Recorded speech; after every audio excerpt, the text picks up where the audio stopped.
bit about Ros. I'm sure she's going to mention some of this, but Ros is Managing Director at mHabitat.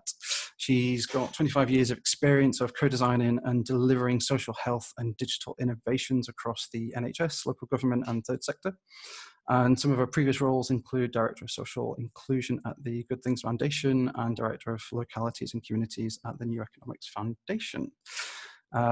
So without further ado, Ros. Awesome. Hiya, everybody.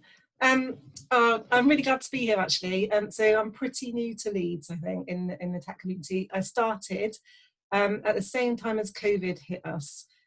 So I've spent my time in Leeds in digital in more ways than one. But I'm really glad to be here. And also really glad to be talking about inclusive digital transformation, because it's a real passion of mine and of I think the whole mHabitat team. And obviously, as some of you will know, mHabitat, because I am stepping into the very big shoes of Victoria Betton, who's a really good friend of mine, and I think she's spent a lot of time in and around the Tech for Good community.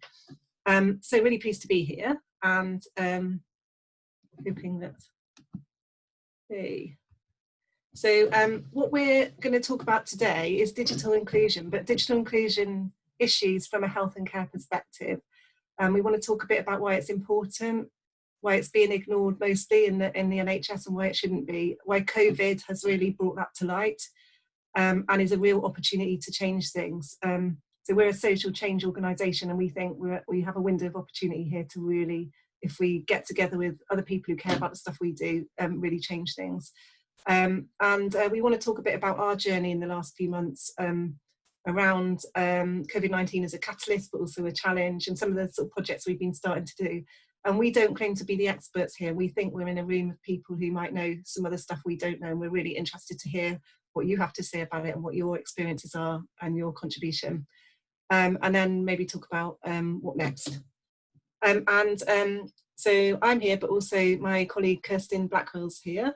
Who will be she'll be doing the purple bits in the middle of this presentation. That she does the interesting bits. Actually, I do the boring sort of strategic stuff, and she does the actual, making it real. And is, as you can see, a user research and co-design, so a real expert that I'm really glad to be working with. So just a tiny bit about mHabitat. So we care about, and we want to see a world where everybody benefits from digitally enabled health and care. And our mission, our part to play, is to co-design digitally enabled health and care that works for everybody. These are our values. They're really important to us. They're not just words on a piece of paper. We really want to, care about integrity and quality of our work. We're here to learn. We're curious and creative, and obviously that's core to the co-design approach. And we're inclusive and respectful of a diverse range of opinions and expertise and so on. And health inequalities is something we're really interested in. And we think that, and I'll talk a bit more about, the relationship between digital transformation and health inequalities. Just to give you a bit of an overview of what we're interested in, and also our offer. So we don't do anything that doesn't contribute to one or more of these impact outcomes. So we're interested in improving health and well-being. We're interested in reducing health inequalities currently potentially exacerbated by digitally enabled health and care. And we're interested in developing and supporting the development of better quality digitally enabled health and care services and products. And linked to that, reducing the barriers to everybody benefiting from digitally enabled health and care. It's really interesting that those sort of set of outcomes, aren't they? Because what COVID has done is really acted as a catalyst to push the NHS and health and care into using digital tools and services. Actually, with that comes a whole load of challenges and dilemmas, I think, around who's using that. And then the increased use of digitally enabled products and services generally. And some of the stuff that we work on is around beneficiaries, so citizens, patients, and so on. Some of it is about supporting inside the system, supporting staff and the system to really understand and utilise digital. And then our change mechanism, so how we do that is through co-design, capacity building, champion, convening and collaborating. And that articulates itself in terms of our offer in terms of 4 areas. So we develop and deliver bespoke co-design consultancy projects in partnership often with the NHS, also with charities and commercial organisations. We carry out research and evaluation. We've got some flagship social change programmes, including the Mindwell platform that some of you might know about in Leeds, the mental health platform, and training and events. So we're interested in both delivering training and events ourselves, but also supporting them. So we host other organisations to deliver training, and Kirstin's going to talk about one of those in a moment. But we're also interested in supporting events like this that make a difference. Yeah, so I wanted to start with going back to the basics in health. So the NHS, as you know, is 70 odd years old, and it has a constitution. Many people don't know about this constitution, I think, but this is the actual, the core document that matters in the NHS. And it says that the NHS should provide a comprehensive service available to all, and it has a wider social duty to promote equality through the services it provides, and to pay particular attention to groups or sections of society where improvements in health and life expectancy are not keeping pace with the rest of the population. So actually, health inequalities or health equality is at the core of the NHS, and I think sometimes that's forgotten. I think that what we've seen in terms of digital transformation is really interesting when you put that in the back of the context. So just a few little things here about what's happening around digital transformation in health and care, and why we think it should be inclusive digital transformation. So you may be aware of NHS Digital. NHS Digital was running something called the NHS Widening Digital Participation Programme for a few years, 6 years, put a lot of money into that. I was involved in when I was at Good Things Foundation, a senior responsible officer involved in this programme. So they've done a lot of good work around this, but that's finished. And now we have NHSX, and we have a tech vision. We have an £8.1 billion digital transformation portfolio.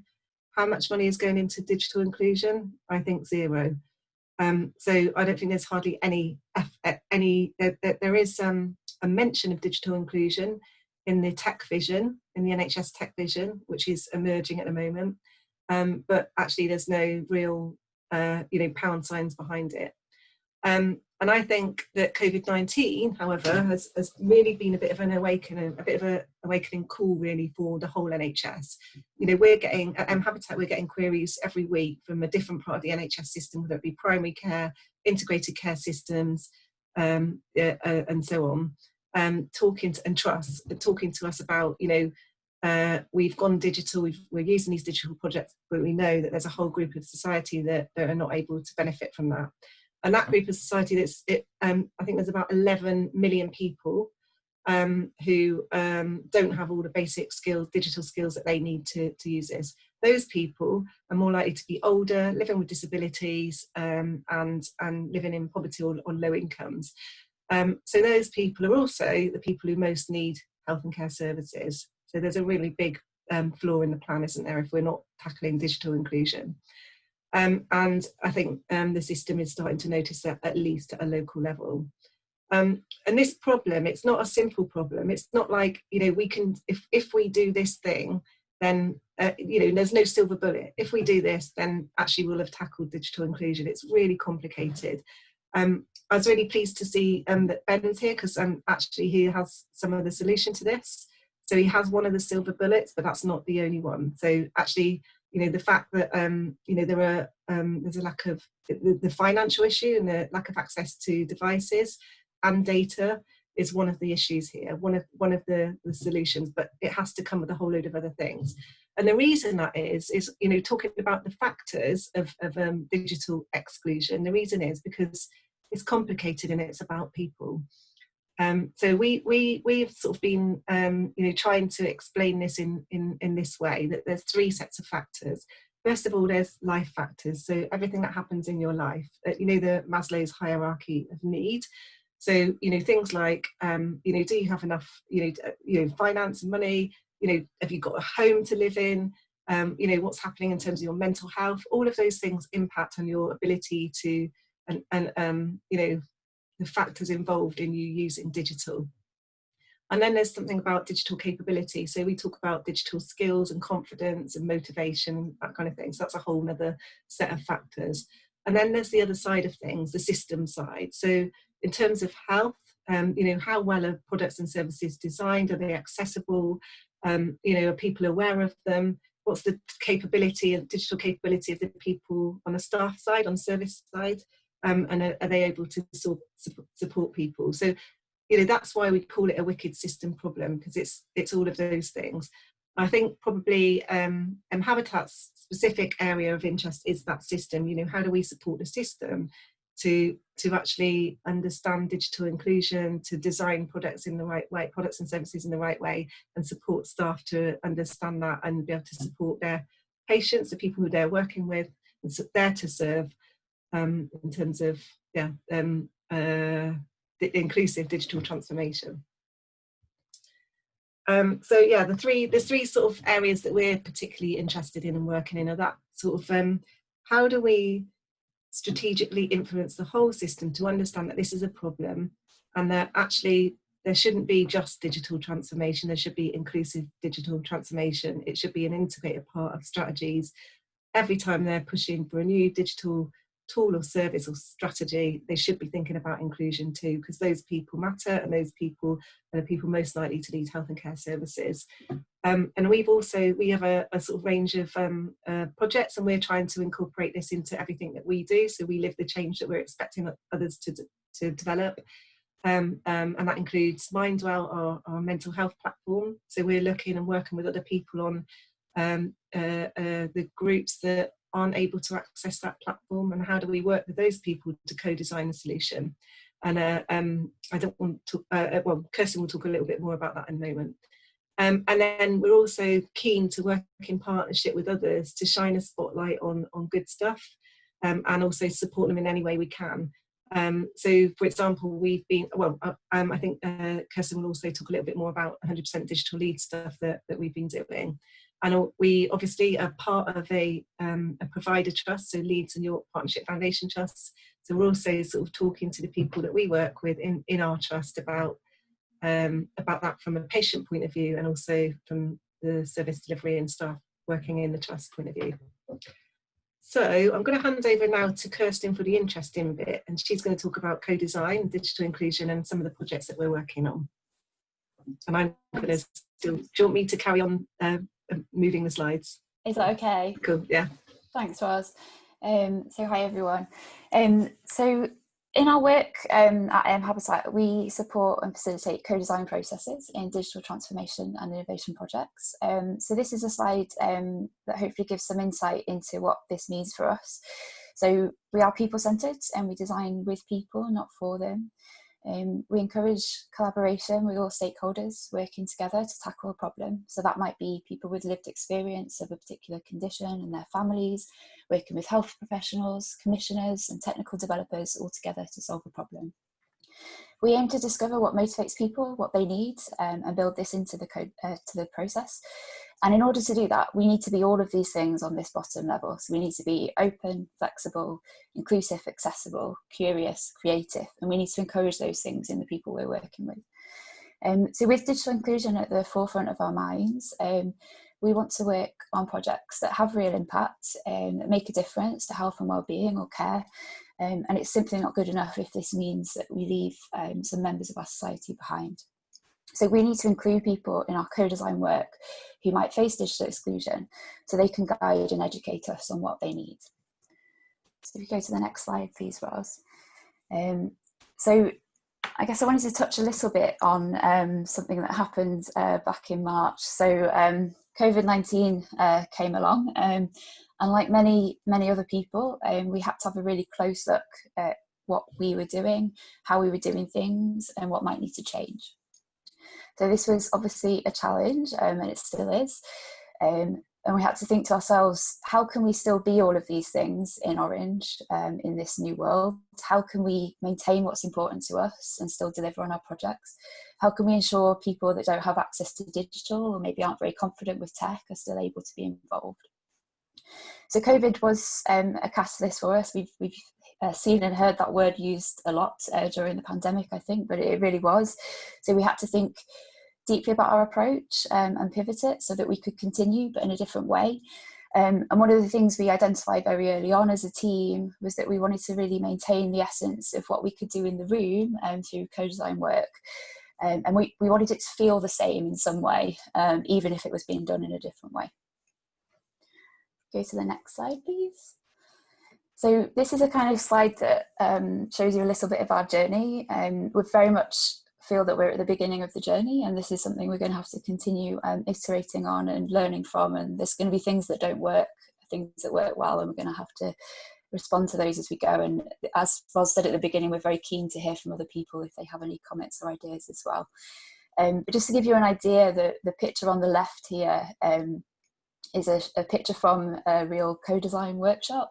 It was actually our last face-to-face one that we did in the first week of March before everything changed. So as you can see, usual thing, we have lots of people in a room, we have papers, sticky notes, sometimes Play-Doh and Lego if you're lucky, cups of tea, lots of chat, very creative and interactive. And our challenge was to say, okay, how do we get some of that in and build it into a way that we can work remotely with people. So when we first went into lockdown, a lot of our projects were initially put on hold, mainly because of a big shift in priorities, obviously.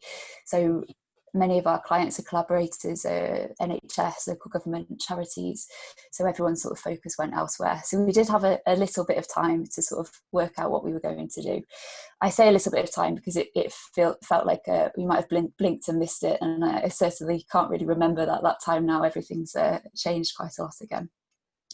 So since I guess everything changed, we've been trying to understand what's going to work across different projects with different groups of people. For some of our projects, we've moved to sort of virtual collaborative workshops. So the picture in the middle from some workshops we ran in June.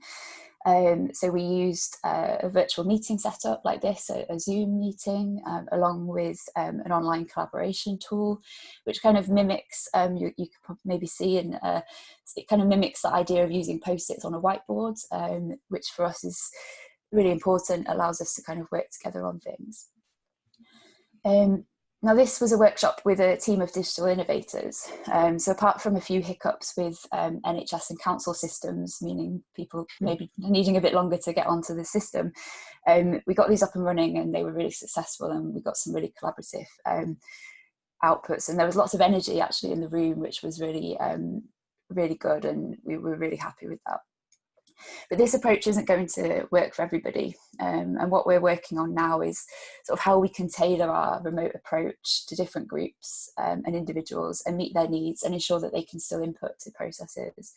So some groups we'll be involving in upcoming projects include people living with autism and their families, young people with lived experience of mental health problems, citizens from across different groups in Leeds for a piece of work looking at physical activity.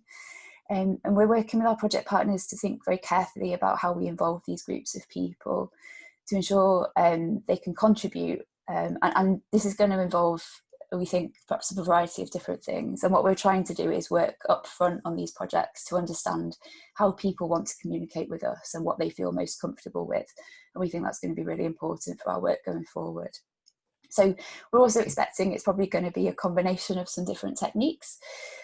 So perhaps using some of these virtual online tools, but also maybe other things, so telephone calls, providing things by post. For some people, we might need to provide a device or some data, maybe, so they can engage with us on in a digital way.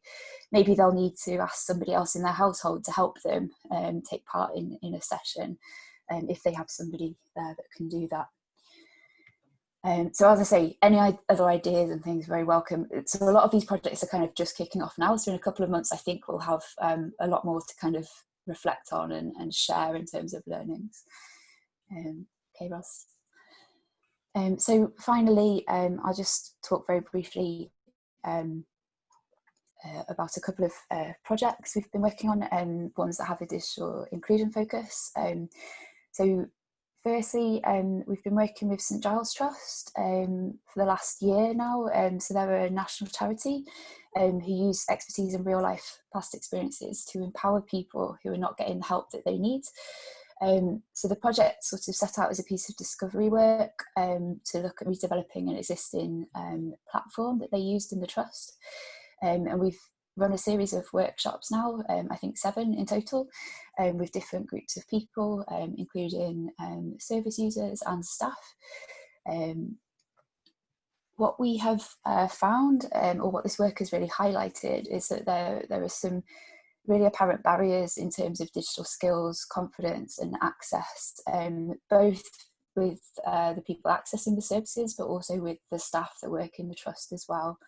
So we're now scoping a follow-up piece of work with the trust to co-design a new digital offer that aims to tackle this digital exclusion that we've seen, and really drawing on the experiences actually from the trust's response to the pandemic, where they've needed to really utilise digital in order to keep delivering their services. And then lastly, and I guess it's really important to us to shine a light on this fantastic initiative as much as anything. So we've been working with the 100% Digital Leeds team. So we've partnered with them to convene a series of online webinars so that they can continue the digital champion training that they're well known for. So this was previously something that they delivered face-to-face. So you'll see from that picture at the top there, that's some of the digital champions receiving their certificates after such training. So each of the webinars has been targeted at supporting a particular group of people.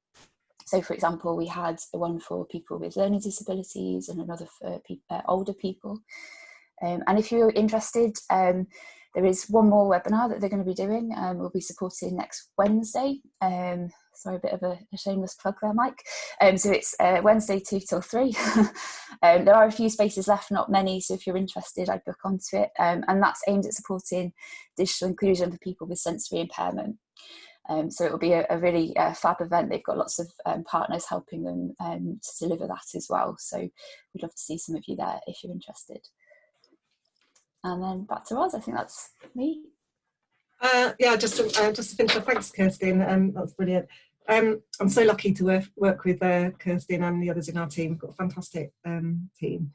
And I guess 3 things from us to finish off really. In terms of what next for us, we are on a journey. You can see we're on a journey, and we're sort of, we're starting to learn, we're starting to influence other people in our field, and we want to be part of, I think, a bigger sort of social movement really. And on that note, we're really interested in hearing from you and your ideas and what you're up to. And specifically, we are about to put out a recruitment process. I think this might be a good place to advertise. So we would like to, we do already work with brilliant people like Mike at AUP and a number of other sort of development agencies, but we need somebody on the inside, on our side, a technical lead, to help us work more effectively with the likes of Mike. So we will be advertising shortly a post around that. So hope at least one or more of you would be interested in that. And then lastly, I guess it's a little bit of a, not a challenge, but a kind of ask really, that if you're working on digital products and services in health and care, please do consider those people, those 11 million people. And in Leeds, I think it's about 90,000 people who are not able to use digital products. Please do influence, your organisations and the people who are commissioning you to think through how this is going to impact on those people, and what can we do to I guess, support those people to benefit from these products and services as well, because it is going to make a huge difference. And I think we'll hear more about that from the other people speaking today. And that's it from us, I think. Wow, thank you both. And just to build on Roz's point, I guess it's not just people within health and social care, if you're building tech projects, to consider those that kind of, from a digital inclusion, it's everybody, isn't it? I've got a couple of questions. If anyone does have any other questions, please pop them through on the Q&A and we'll get those answered. I think one question around how can the how can we get digital inclusion more on the NHS agenda? Because you said that there's hardly any funding from that £8 billion. So how can the NHS what can be done, and how can we change that? Yeah, well, I think it's a bit of a social change project, isn't it? I was one of the amazing sort of organisations I've had the privilege of working with is the Sheila McKechnie Foundation, and they are a social change and campaigning organisation, and they've done a piece of research called the Social Change Project, I think it's called, and they've got a grid in it. And it shows you all the different ways that social change happens. And it doesn't happen in the system, it happens outside, it happens in civil society. So I think all of the people here who are obviously interested in civil society, because the label of the organisation, the group is Tech for Good, this is where the change happens, I think. So there's things like, sort of like there's things like all the way from volunteering, so I think the kind of stuff that Ben's doing, all the way to actually direct action, being really clear and campaigning, petitions and all the rest of it, all the way to the small things that we can do to help the people that we know in communities, supporting community organisations.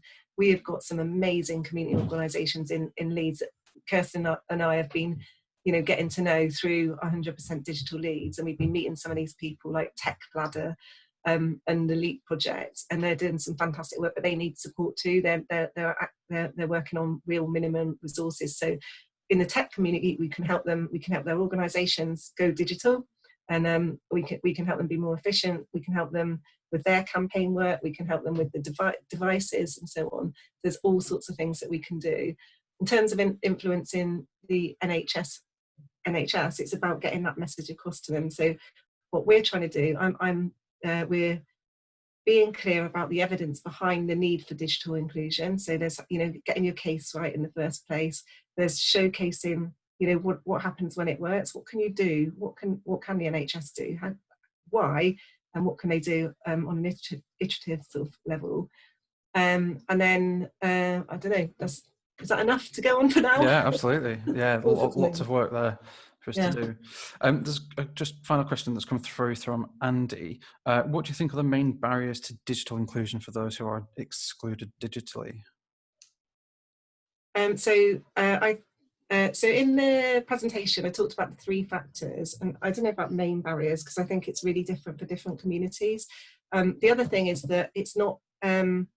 You're not like, there isn't just a group of people who are definitely not on and not using digital at all. So there's a whole load of complexities in the middle. So there's some people who they might use Facebook, they might be able to use Facebook, but they haven't necessarily got the skills and confidence to be able to use it to manage their health, their diabetes, for example.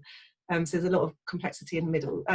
So barriers will include things, finance, I think, is a big deal. And poverty, to me, the root cause of it all is poverty, frankly, inequality and poverty in terms of finance and power and, sense of control over your life and education and access to, housing and all those other things are probably the root causes. And there's also sort of an element of understanding digital and understanding, not knowing what you don't know, and motivation. And then there's the skills and confidence to actually use digital in the first place. So actually feeling, this is obviously a really skilled and confident kind of set of people here, but not everybody would feel confident going online, downloading an app on their phone and using that.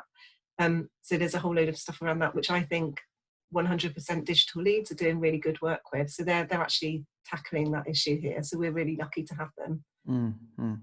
Awesome. Right. Thank you so much, Ros and Kirstin from mHabitat.